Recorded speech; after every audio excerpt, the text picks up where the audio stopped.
That was the course of action recommended by Fox anchor and informal Trump advisor Sean Hannity, who on Monday denounced the funding bill as a garbage compromise but later said it was acceptable if coupled with an emergency declaration.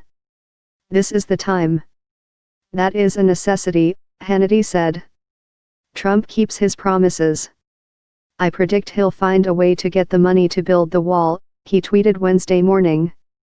Senate Majority Leader Mitch McConnell, who announced the plan on the Senate floor shortly before the White House confirmed it, said he had spoken to Trump and indicated to him that I'm going to support the national emergency declaration. But Ann Coulter, the conservative provocateur whose opposition helped persuade the president to kill an earlier compromise deal, leading to the 5-week government shutdown that ended last month, was not as pleased. There's no coming back from this, she said.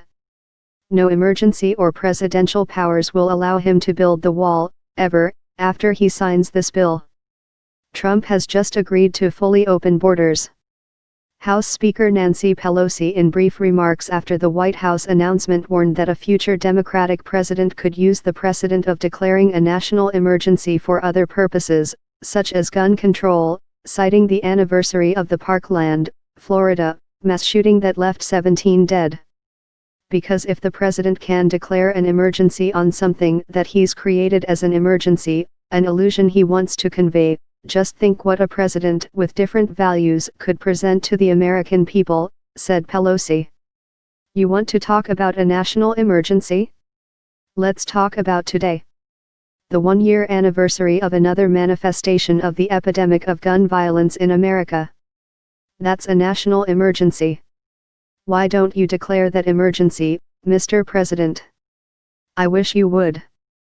But a Democratic president can do that. A Democratic president can declare emergencies as well.